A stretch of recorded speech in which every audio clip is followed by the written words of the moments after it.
Cheyenne Jackson is joining me. He is a film star, stage star, and has a wonderful television career going. He's currently being seen in 30 Rock and on Glee, among other things. And Cheyenne, thanks for joining me today. That's my pleasure. Thanks for having me. You're going to be coming down to Miami here to put on a wonderful show for us, and we wanted to hear all about it. What should our listeners expect from you?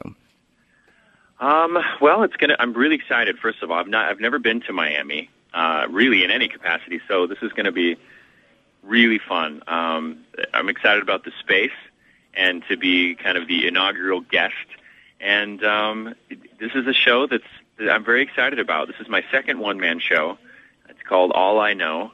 And this last year in New York, I've really had the opportunity to expand my concert repertoire and cabaret chops, as it were. I just did Carnegie Hall with Michael Feinstein, and we sold out and kind of traveled the country last year doing this kind of work, and which is kind of new for me. So it's going to be really intimate.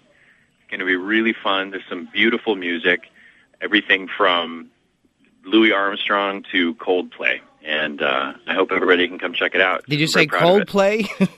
That's right. Wow, That's that's quite a stretch. Yes. But I find a way to, hopefully, I'm finding a way to, have a through line and have something that everybody can take away from it. So.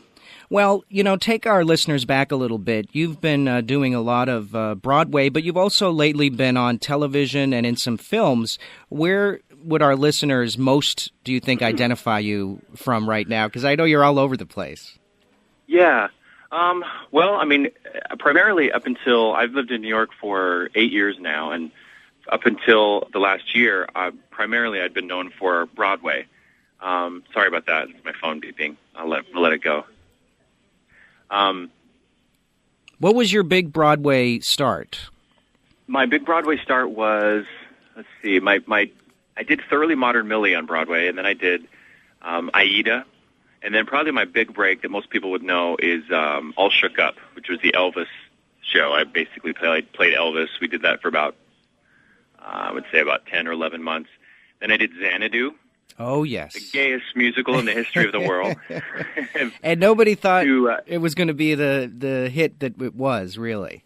That's exactly right. It was kind of a joke, and everybody was kind of, writing us off, and then we lasted almost a year and a half, and it was this little engine that could, and it was great fun, and we were on skates, and, Olivia Newton-John came, and it was wonderful. So I did that, and the last thing I did was Finian's Rainbow, great revival, from 1947, and that was last year.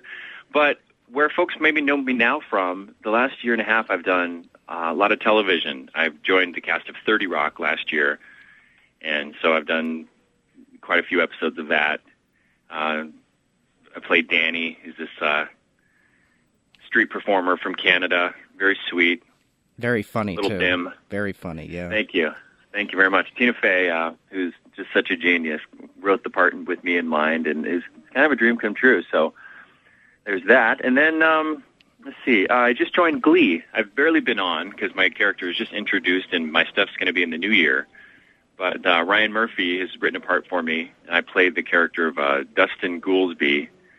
He's the coach of Vocal Adrenaline.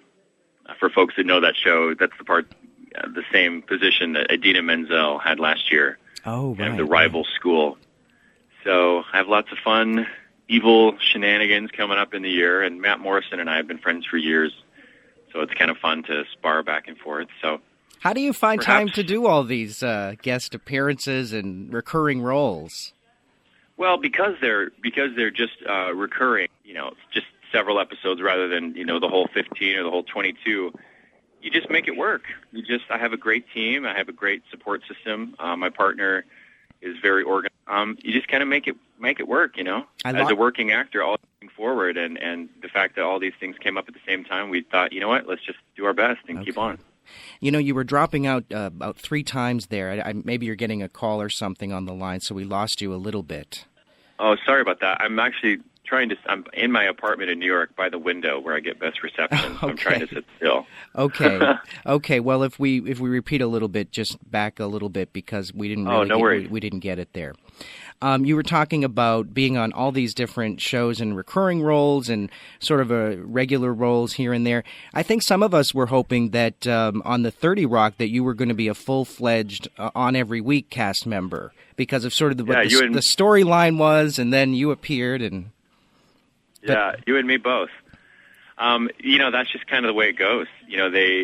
That's kind of the fun of it because you never know when Danny's going to pop up. But yeah, definitely. I mean, I'd love to be on that show every single week. Are you kidding? Especially because it films in New York and it's nice and convenient. But beggars can't be choosers. I'm just happy every time they call. So. And I was reading that you're going to be upcoming in the final season of Curb Your Enthusiasm as well. You're right. like on the 3 biggest shows on TV. It's pretty spectacular. It's pretty amazing. I know. It's pretty great. I'm so happy and excited that it's all working out like this. But you never know when it'll all go away. So I'm just trying to be in the moment and be grateful and thankful. Well, you work in so many different forms of media on stage and television and film. Do you like one more than the other, or is that not a fair question? No, I mean, it is a fair question. I wish I had a great answer, but really because I get asked that a lot, the answer really is, and as boring as it sounds, it's whatever I'm doing at the time really is what I like the best, because I couldn't say that, there's nothing better than doing a Broadway show. When you're in a Broadway show and that give and take with the audience, at that moment, there's nothing better. It's a magical, once-in-a-lifetime thing because then it's over. Then that show is over and that audience leaves, and that's an experience that only those people in that theater had. Mm. But at the same token, I just did a film called The Green, and I just saw the first cut of it. I have a pretty big part, and Julia Armand is in it, and these wonderful actresses, Ileana Douglas. And while I was doing that and filming that in Connecticut, I thought, there's nothing better than this. Sharing a stage with these amazing, award-winning actresses who are just present and real. I thought, there's nothing else I'd rather do. Mm. And then I was on the set of 30 Rock doing the live episode, and I thought, there's nothing better than this.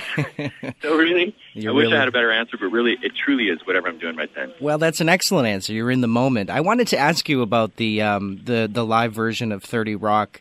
How was that? What was the energy like there? The energy was insane backstage.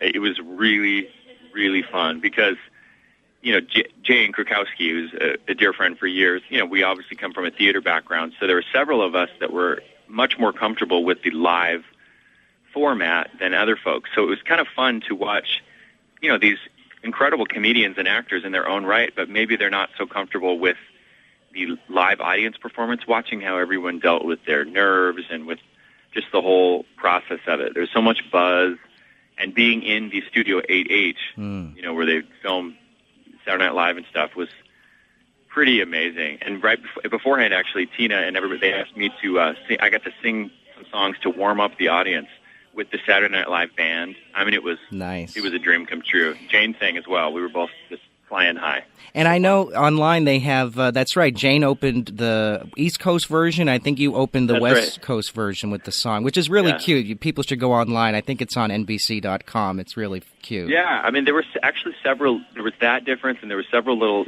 John Hamm's skit was a little different on each coast, yes. And there were lots of different versions so people can, spot the difference. That's the genius of Tina. Yeah. Well, this cabaret show, you mentioned you've only done a few sort of solo shows in New York, yep. and you also perform with Michael Feinstein, and you have a CD with him as well. Tell us a little bit about that. Right. Yeah, I mean, my friendship with Michael began a couple years ago, just kind of out of happenstance, and we realized we had quite a lot in common, just both as people, but mostly as artists and as musicians. Musically speaking, we have a lot in common. We really respond to the same things musically, and so it started. We thought, let's do a show together. So we wrote this show, and it was very well received and got some great reviews. And then I said, well, let's record this. it's in our bodies, and we have the charts, and while it's still in us, let's go ahead and record it. And he said yes. And he's been nominated for like 6 Grammys. So I thought, I'm no dum-dum. Let's do this.